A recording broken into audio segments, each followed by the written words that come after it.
and interest of education and health has been prioritized. When we're talking about education, from a child in a daycare center, portion for women, lactating mothers, till the level of getting skilling done, and also for artificial intelligence and digital reading material for students and in school and colleges, every aspect of education, and bringing in that dimension which is so critical for health, daycare, cancer centers, and making sure more medical seats are available. These are kind of things with which I'm trying to highlight. The approach in this budget has been pointed on areas which definitely need immediate intervention, outlays, and action along with the states. So Viksit Bharat is not just being described. I've given you also what we mean by Viksit Bharat, or what is it that we expect to achieve for Viksit Bharat. So this budget actually has given you several things on which you can understand how this economy is being planned to take forward a route towards Viksit Bharat. Secretaries have joined me. All of them would also come in to explain or answer and give clarity and so on. But one thing which I certainly would like to highlight is responding to the voice of the people, which is what Prime Minister Modi is known for in his administration. It's a very responsive government. And as a result, the income tax simplification, which I announced in July, is already completed in its works, and we shall bring the bill in the next week. So the income tax simplification, about which in July budget I have gone in detail to say, the work is completed. Within 6 months is what I said. Within 6 months we've brought the bill. It will be coming into the Parliament next week. So if we are talking of reform, inclusive of taxation, the work is done. This budget also speaks about rationalization in customs. Tariffs are being brought down, tariffs are being simplified, and also the basket which consisted of so many different tariffs for so many different commodities are now reduced. 8 were taken off earlier, 8 has been taken off now. So whatever remains now, 7 I think remains, and that is all about India's tariff picture. So the usual narrative which goes on, saying is India being too heavy on tariffs? No, you find that we've drastically reduced and also simplified. So this budget has so many things for all of us to talk about.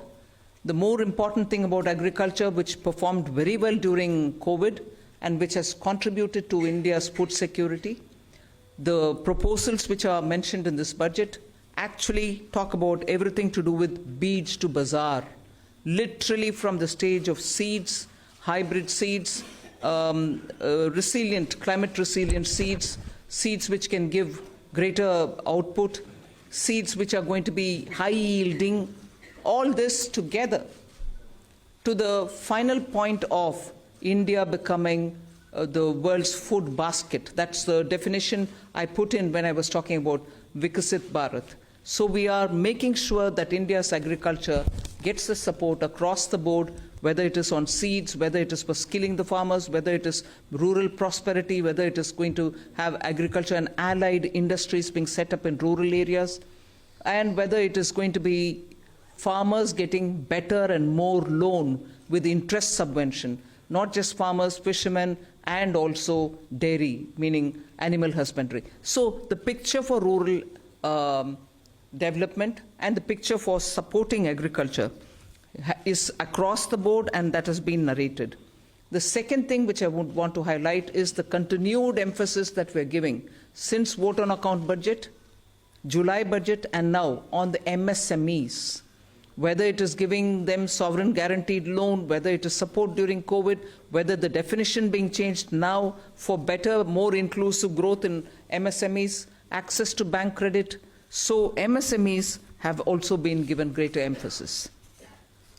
Together with this, I'd like to highlight the point that energy security has had greater attention in this budget. We've highlighted in July budget how even pump storage will have greater attention. Solar and wind and renewable energy has also been taking consistently good importance in our budgets. This time we are talking about the small modular reactors. I've also announced that there shall be 2 amendments, one to the Atomic Energy Act and the other one for the civil liability. All of this is going to help us attain energy security. Insurance sector's FDI limits have been enhanced. That is another important announcement. I'll end my opening statement with 2 things. There is no reduction in the public spending on capital expenditure. Let's put that up front. We continue to place emphasis on the multiplier effect that capital expenditure done by government has shown, has sustained us. We continue on that. And with all this, our fiscal prudence has aligned itself to the glide path that we announced in 2020-21. So we've kept ourselves in alignment. Fiscal prudence has been maintained. And the next year, coming years, estimate is also been given. Well under 4.5 is what we had said earlier. We are also projecting the same.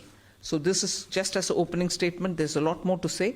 But as you all ask questions, so shall we answer. Thank you. Thank you, ma'am. 225. 225. Mic, please.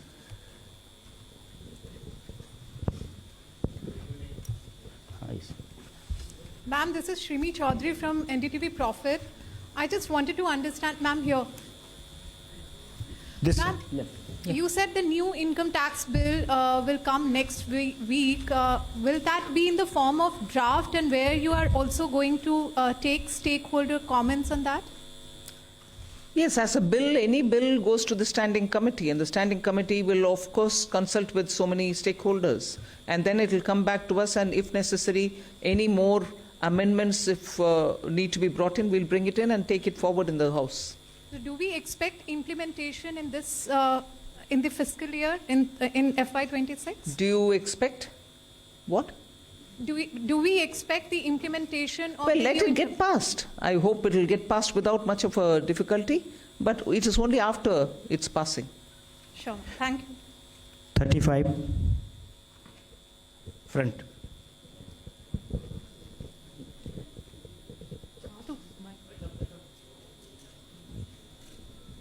Ma'am, Timsi Jaipuria, this side from CNBC-TV18. As you said, this is a very responsive government, which is why government decided to give these tax rebates.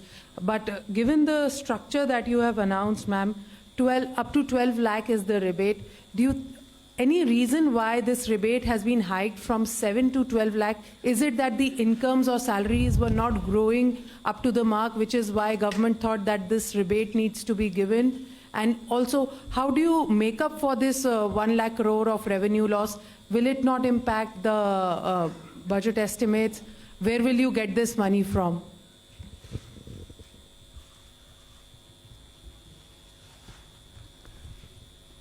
Well, Tipsy, I think the first question is, you said that this, when the incomes are not growing. This is an income tax. Only when there is an income, then we are talking of the tax. So income has to grow to the level to discuss about the tax. Now, why from 7 to 12 lakh? It is something like, it was earlier 2.2 lakhs. When 2014, it became 2.5 lakh, nobody is going to pay tax. Then there was a 2019 that, we said 5 lakhs, nobody is going to pay tax. Then we said it was raised to 7 lakhs. And now it's being raised to 12 lakhs. So this is a perception that the government feels that, on the average 1 lakh per month, if you have, then you need not pay tax, which means that, we are doing it in 2 ways. One is we are reducing the slab rates. We are expanding the slabs. If you would have noticed, the slabs are now 0 to 4, 4 to the uniform slabs, and there is a gradualism. There was a thing when we had earlier 20%, then it was jumping to 30%. Now it is 20, we have introduced 25 also. So it's the gradual thing which has been done. Now this benefits every one of the taxpayers. because whatever benefits which has come from the slabs gets transmitted across. So therefore, everyone gets a benefit. Now the second part, FM decided that, well, some people should get a little more benefit than merely slab rate reduction would have given. And so therefore, an extra rebate. So slab rate reduction for everyone, and extra rebate for 7 lakhs were already getting it, not 7 to 5 lakhs more people have been added. So this is the philosophy behind it. And as you said, why you do it, I think we expect that all that money which they gave, it comes back to the economy in either consumption, savings, or investments, in whatever way they choose to do. I just want to add to that. If you compare what we've done today with what prevailed in 2014 under the Congress government, what we are, most often the narrative is we should put money back in the hands of the people. I want to please give this comparison for your consideration. If you compare it with the 2014 tax rates under the Congress, for somebody who's earning 8 lakhs, nearly 1 lakh more money is in their pockets today because of the amendments that we've brought in. Meaning, 1 lakh income tax in 2014 is 0 income tax now. So that money is going back to the people in their hands for those who are earning 8 lakhs. For those earning 12 lakhs, 2 lakh was the income tax in 2014 versus today 0 which is proposed. Meaning nearly 2 lakh more money in the pockets of people who are earning 12 lakh. All right, did I stop it there? As Finance Secretary rightly said, across the board, everybody is getting benefit because the rates have also been brought down. Not just the rebates being given to up to 12 lakhs. Rates for everybody is being brought down. As a result, take somebody who earns 24 lakhs in a year. The income tax on them in 2014 was 5.6 lakhs. 2014. For them, now it is only 3 lakhs. The rate change has benefited somebody who earns 24 lakh as well. So 2.6 lakh rupees more in the pocket of people who are earning 24 lakh. So it is not just those who are up to 12 lakh because they are not paying any tax at all, because rebate is given to make up for the tax amount which they have to pay. It is not just up to 12 lakh. Even for others, benefit is accruing, and compared to what it was in 14, that much amount of money is going back to those respective money earners. Just compare it with 24 tax rates, which is prevailing now and what is being proposed. I would like to draw the comparison. 8 lakh people, meaning those who are earning 8 lakhs. 30,000 rupees more is being put back into their pockets, meaning they would be paying 30,000 in the prevailing tax, 8 lakh salaried wale. Now they pay 0 in the new proposal. Similarly, 12 lakh salaried or income wale would have 80,000 rupees tax to pay in the current prevailing taxation rates. They would have 80,000 rupees now go back to their pockets. They don't have to pay that tax. Go to the 24 lakh and compare with the present rates. Present prevailing rate, they have to pay 4.1 lakh rupees as tax. We are saying now they will have 1.10 lakh in their pockets, which they don't have to pay as tax. So we have put good substantial amounts into the pockets of people who deserve to get that. And I would want that to be highlighted compared to what prevailed in 14 and what prevails just this year. 3. Three number. Ma'am, many congratulations. Something that has been quoted to you as well as the Prime Minister and yesterday the Chief Economic Advisor hinted, in terms of disinvestment and where you should not get into, government. You yourself have been talking from 2020, 21 and subsequently, government should be in less spaces. Has it been a strategy? Because I know you're committed to it, but last budget you didn't refer to it. This budget you have not referred to it. The target still remains there. Is there any impetus that you're going to do towards what has already been announced by the budget? For example, bank privatization of banks and others. That's one. And the second because that was unanswered, you're making it simpler, the income tax, and bringing a thing. Does this mean that you can now not necessarily all the time you can do it through a schedule or an executive order if you want to give some relief to a common man in the new income tax bill that you bring in? No, giving relief any time will have to go to the parliament, because if we are giving fiscal, relief to people, it has to have approval from the parliament. So but what the tax simplification really means is the complication in the language, the circuitous way in which they were explaining things, and adding too many exemptions. You will realize that when we brought in the new tax regime, we didn't want the old tax regime imitated or copied. In that, there are several exemptions given in the old regime. In the new, we didn't want to give any, because we wanted a simple, straightforward tax regime in which the rates can be brought down. That's what we've done even now. So the act itself had to be simplified. The attempt now is that. Okay. And on the disinvestment and... No, all that will continue. There won't be a relenting on any of this. On disinvestment, ma'am, if I can add, you see, the last time, July, also the similar questions were asked. We have actually since then, a value creation strategy, which was actually well explained at that time also. There is no disinvestment target per se. Disinvestment and dividend are both looked at together, because both are money and money is fungible. And it has got 5 elements. The first element is that we are saying CPSC's performance. The second is we say that we should have communication of performance. The third we say that the capex of the CPSC, which is important, as you know, in terms of accelerating growth.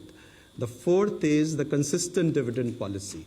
And the fifth is there is a calibrated disinvestment strategy. And the disinvestment also is there. The listing is a part of disinvestment itself. So if you really look at it, both dividend and disinvestment is about 80 to 90,000 crore per annum are being raised, but in a manner which are beneficial to the minority shareholders who are there in all our listed companies. 65, backside.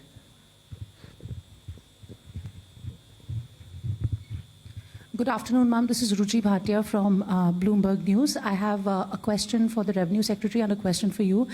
If the Revenue Secretary can give us details on the benefits, the number of people who will benefit from the slab, from the rebates going up from 7 lakhs to 12 lakhs. And the question for you, Madam Finance Minister, a lot of people say that while the absolute number for CAPEX has gone up, the pace of spending has gone down as compared to a few years ago. Is it telling of the institutional capacity in terms of how much CAPEX push can the government really do? And secondly, as far as a lot of analysts do say that the multiplier that CAPEX has is a lot more than the multiplier in the economy than that tax cuts have. What would you say to some of those concerns as well? Well, 1 crore people will not benefit between the 7 lakh and 12 lakhs. Meaning 1 crore more people will pay no tax. On the CAPEX, I think there are 2 things playing out. One, of course, this particular year has had the elections happening, and because of that, both central government and state governments were catching up with investments, public spending on investments only from the 2nd and the 3rd quarter, so it showed. It's equally true that when fundamental requirements are taken care of, when you're bringing in additional overhead, there is a pace at which those additions happen. So it's not as if there is no thirst for capital expenditure, but now it'll be at a pace in which you can build on each one of the developments that you've done prior. So it'll continue. There are some departments which will need more. There are others who would probably reach a plateau, but expenditure will have to continue even in them. So the heads where the capital expenditure will happen will vary, but expenditure will happen in building assets. 121.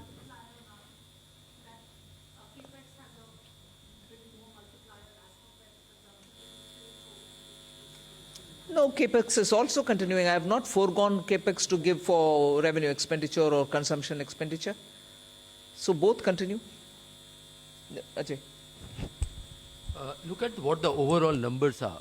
Even in the coming year, the next year, effective capital expenditure, including what Government of India provides to state for their capital expenditure, is 4.3% of the GDP, one of the highest. So it's not just what Government of India departments spend, it is the total money which goes for the capital expenditure. And if you look at that compared with this year's RE, there will be 20% increase. If you look B to B, still there will be a 10% increase. And it is not a capacity issue, it is a new sectors coming up. For example, if you notice, urban sector, the allocations are increasing. That's one area which requires a renewed focus. 121. On the capex, because this point can come up later also. So one is the capex that we give directly, that is we do as central government directly. Other is that grants that we give to the state governments, for the state governments to do capex. For example, for Pradhan Mantri Gram Sadak Yojana, for example, Pradhan Mantri Awas Yojana, and so forth.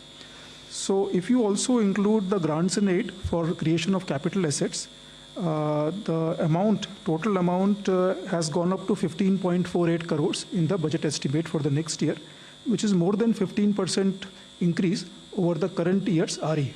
So that is a substantial increase, whereas you consider that the overall expenditure, that is revenue plus capital, has grown by around 7% in the next financial year as compared to this year's RE.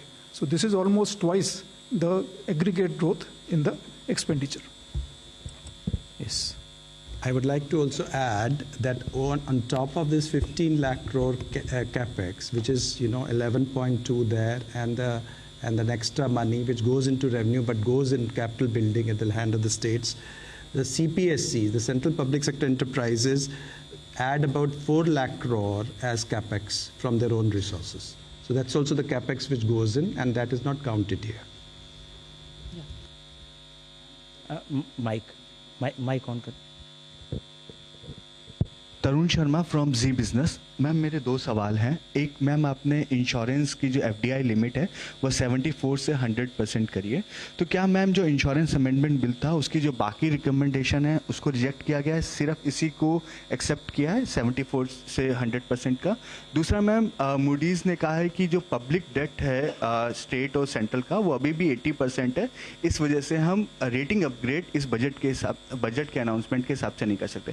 तो do you think is there concern for the on the public debt? Insurance? Yeah.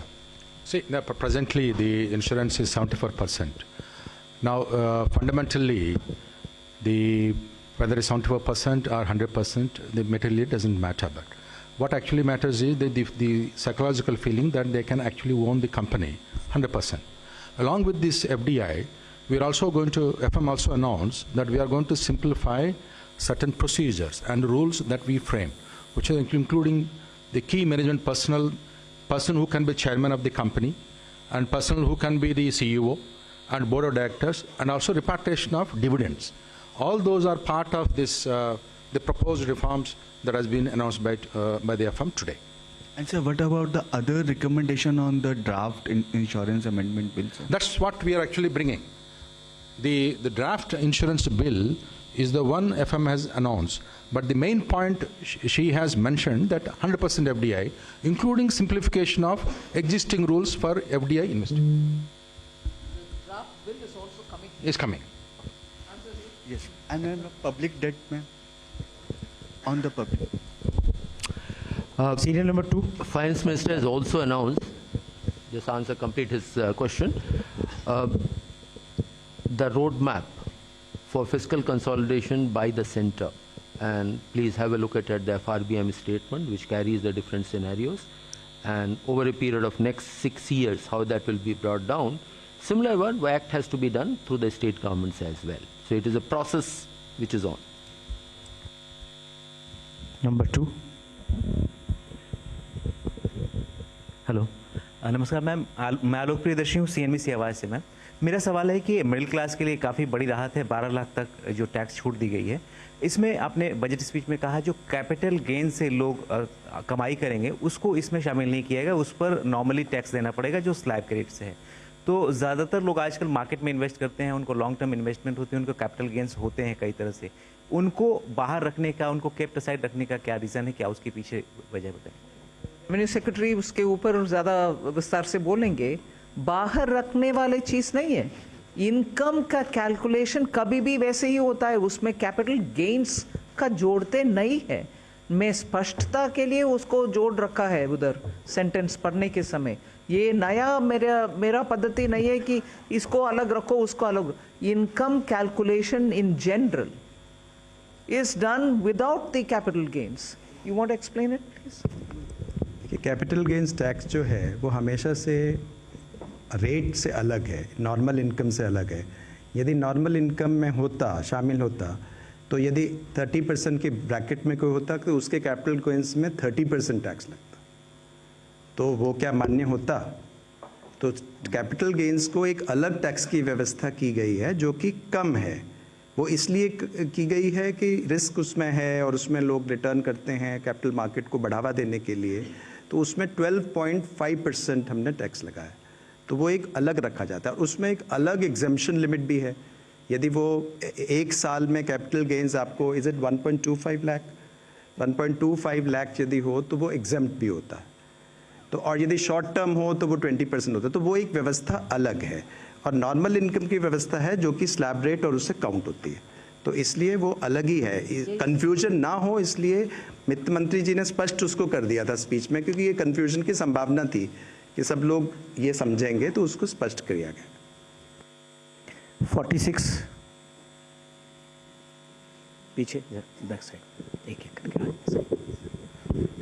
Hello ma'am, Harsh Kumar from Business Standard newspaper.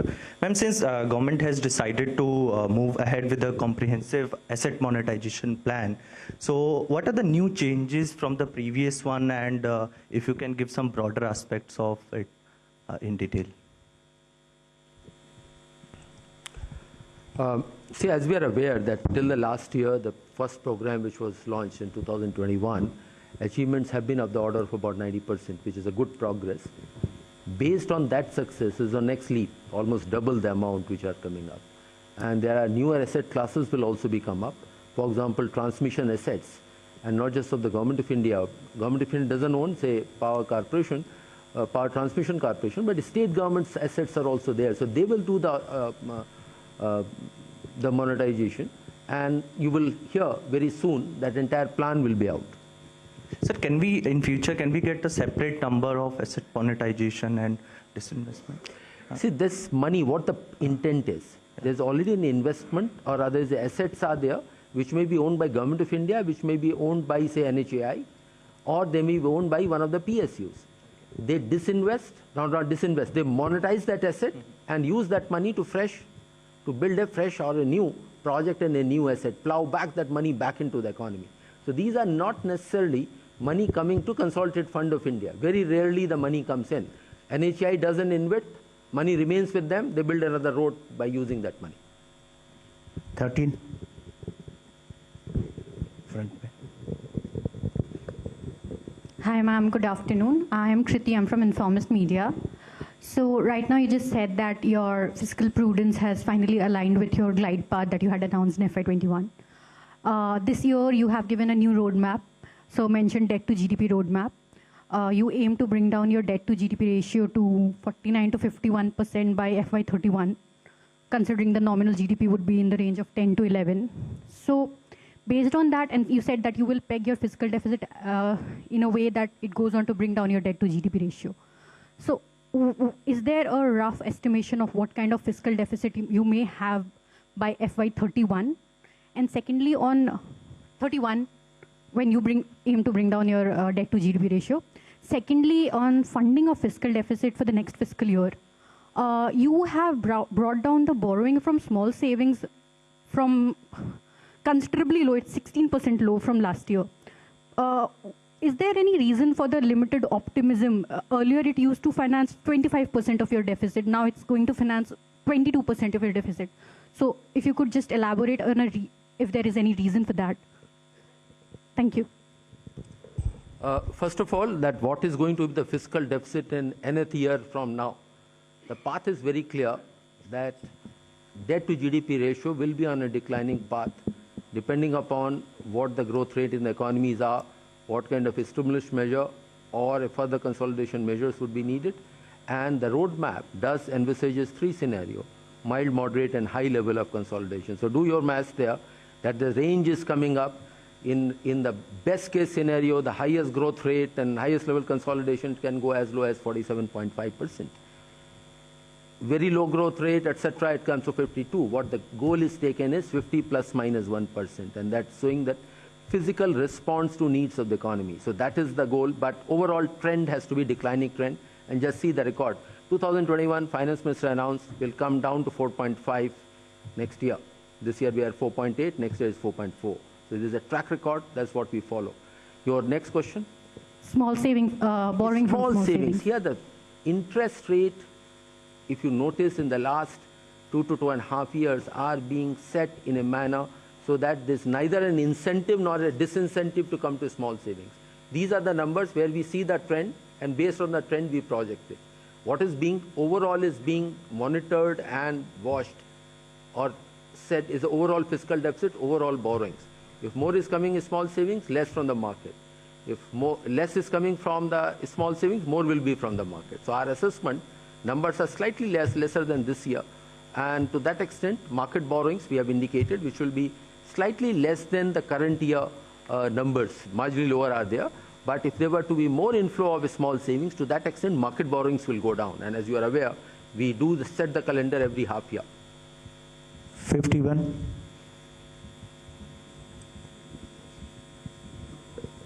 Hi, ma'am. This is Vikas from The Hindu. First of all, you've left us with very few questions after that announcement on the direct taxes front. And you mentioned that there is a 1 lakh crore, revenue foregone from that move, which is obviously going to help boost consumption and demand and private investment in turn. I wanted to get a sense of the mathematics behind the overall fiscal math that we've worked out for next year. Because despite this tax relief, we are looking at a direct income tax as receipts as a part of gross tax receipts are likely to rise to 33.7% as per the revenue receipts plan, and which is the highest ever, and marks a significant increase over the 24-25 income tax receipts. So I wanted to understand what's what gives, how do you work this out? Because on one hand we are giving away significant relief. Where do we expect the gains from? I hope you're not suggesting we shouldn't have done this. Are you? I hope you're not suggesting that we shouldn't have done this income tax, giving money back to people through rebates and other ways. No, I'm just curious where we expect the buoyancy coming from. That's fine. All right. It was answered at that time. Anyway. Okay, let me just see. We are talking about personal income tax, taxes on income. And we had 19.7% growth in 22-23. We have 25.4% in actual terms, and 24-25, 23-24, we had 25%, and 24-25, if you take the RE figures, growth is likely to be 20%. And what we have proposed for 25-26 is a growth of 14.4%. So we have moderated. I mean, we have been growing 20% almost on this plan, and we have made it 14%. Now, coming to buoyancy, our buoyancy was for the taxes on income was 2.65 in 23-24. And 24-25 expected buoyancy is 2. And the buoyancy which has been assumed for 25-26 is 1.42. So you would see that we have assumed a moderate buoyancy looking into the sacrifice of revenue which has been done. So we have done our math. Thank you. 9. third row. Good evening, ma'am.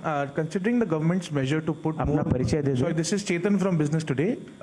Considering that the government's measure to put in more money into the hands of the public, are you trying to mitigate the impact of a possible Trump tariff trade wars from the US? Or are you relying more on domestic production to ensure that Indians have a shield from the US trade wars if they happen to be so?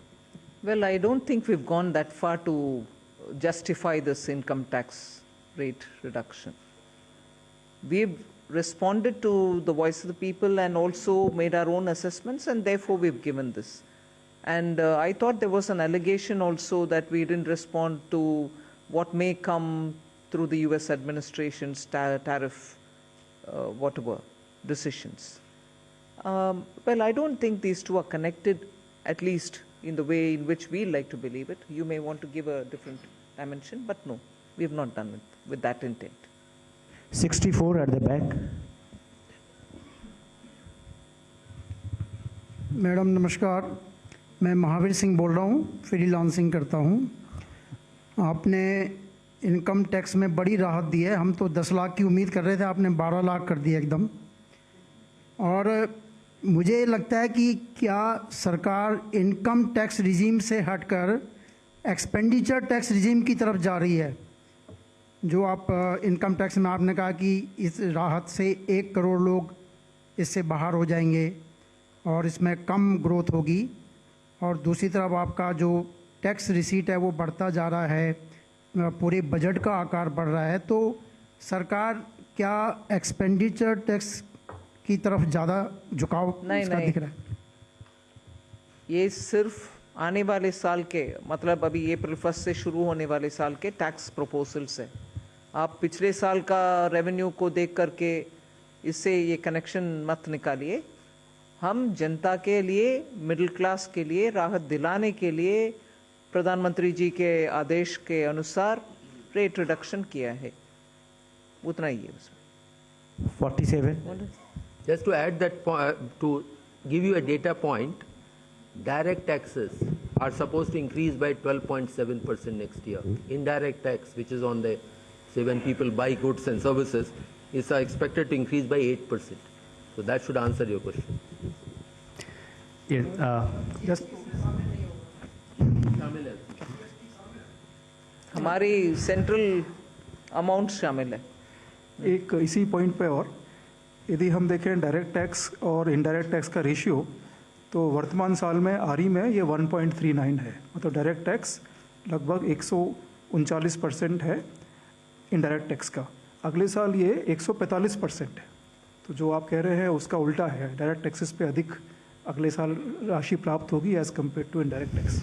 और यदि हम देखा जाए buoyancy जो है वो indirect taxes में 0.82 है, क्योंकि कस्टम्स जो है वो कोई अभी हमारे लिए एक रेवेन्यू का साधन नहीं है, वो एक बॉर्डर मेजर्स है, और बहुत समय में हमने ड्यूटी रिड्यूस भी की हैं, क्योंकि बहुत ज़्यादा हाई टैरिफ लगाने से भी उसके ठीक परिणाम नहीं, तो ये भी नहीं है। और CGST और सेस में हमारा जो बॉयंसी है वो सिर्फ 1.08 है, तो आप देखेंगे कि वो उसमें कोई एक्स्ट्रा हमारा करने का विचार नहीं है।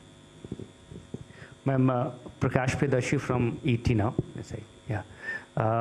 The KCC limit has been enhanced to 5 lakh. So any assessment on how this decision will boost rural consumption?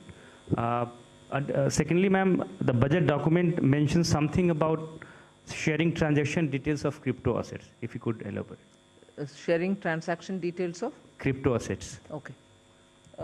Nagaraj, you want to say on the KCC?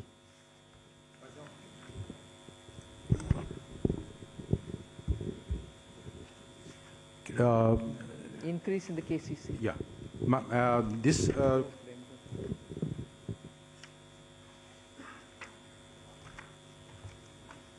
Let me respond to the question on the KCC. This is to enable those farmers who are doing commercial cropping, they require more more crop loans are required. It will facilitate them, and government will provide the interest subvention for them up to limit of 5 lakhs. It is not first to assist the farmer It is not a measure to boost rural consumption. That is not the intent. The intent is farmer needed more crop loans. It is to facilitate that. That is the purpose. And 1 lakh, it's been decided long time ago. High time it was changed. The KCC loans are given at the 7% rate of interest. It's already subsidized by the government at 1.5%. Now, if the prompt repayment is there, there is another 3% to the farmer.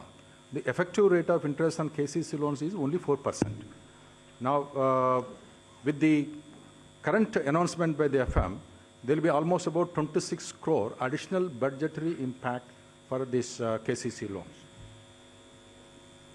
45. जहाँ तक crypto का सवाल है, अभी हम crypto पे tax लगा रहे हैं. Although it's not a regulated entity, जैसे ब्लैक मनी में भी टैक्स लगता है, तो उसी तरह से क्रिप्टो में भी टैक्स लगता है. नहीं, मतलब रेगुलेशन ना होते हुए भी इट इज़ टैक्सेबल. उसमें OECD G20 के अंडर जो हमारा फ्रेमवर्क एग्रीमेंट है, उसमें 2027 से ये निश्चित किया है कि सब जो उसके सेक्रेटरीज हैं वो उसमें इंफॉर्मेशन शेयर करेंगे. तो उसके लिए टैक्स लॉ में ये व्यवस्था की जा रही है कि हम वो इंफॉर्मेशन गैदर करने का फ्रेमवर्क, जो रूल्स हमको बनाने हैं, वो हम कर लें. Ma'am, Meghna Mittal from Money Control. The union budget has announced a big income tax relief in the new income tax regime. Where's Meghna? The budget has announced a big relief in the income tax, so in the new income tax regime. So how many taxpayers have moved to this new income tax regime, and does this also mean that are we phasing out finally the old tax regime? 75% जो हैं, 75% have already moved to the new tax regime under the individual category. No, if we are phasing out, I would have said it, na? The scheme is available, but we expect that almost everyone will shift now. 224.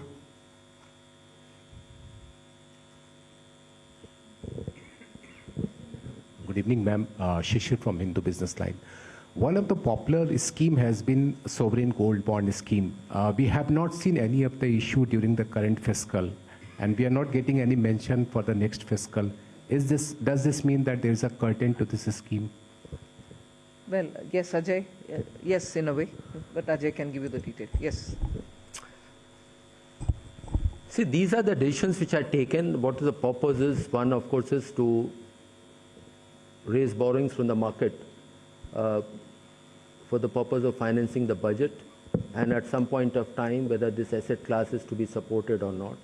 But the conditions of the recent past with the experience has been that this has been rather a fairly high cost of borrowings for the government. As a result, for the last several quarters, government has not chosen to follow that path. As and when a formal decision is there, you will get to know. Please go on. 223, left side. We'll take two more questions. Hello, hi. After this. Ruchika Chatravanshi from Business Standard. Just two things. One, if you could elaborate on the BIT that you've said that it will be made investor friendly. So will it be in the line with what we have with the UAE? And one, there is an increase in the corporate tax revenues also that have been projected in the FY26 budget. So what is the reason for you to, why are you expecting like a revival in corporate tax, which has been a bit of concern? Well, on the BIT, I think I've stated the reason why we want to revamp it, to make it more investor-friendly. Yes, I can understand you quoting UAE and asking whether it is going to be in line with that. UAE was a bit more than, it was 2016 plus, it was more than the 2016 version of the BIT. But there is no particular template that I'm adhering to. We want to make it lots more robust and lots more investor friendly. 125. Ma'am, good afternoon. Karishma from Business Today. Congratulations to you and everybody. Ma'am, Manrega has again, it's seen a stagnant allocation in the last 2 years, despite that this year's FY25's utilization has already peaked until December. Do you expect a mid-year revision? And ma'am, a quick clarification on crypto. When is the DA-led crypto paper likely to be released? See, on Manrega, I think every year the same question is asked, and every year we answer the same question. It is a demand-driven program. If, as a result of increased demand, a state or another state, a third state, wants money because their demand has to be met, the RE shows the numbers and we increase it. But just because of that, it doesn't mean that my BE will have to be on the enhanced note. Every year the numbers, in fact every crop season, post the crop season, the numbers vary. So as a demand-driven program, we'll certainly respond to it as and when the numbers come. On the crypto, when is the DA paper likely to come? You'll get to know when it comes out. This is last 6 at the back.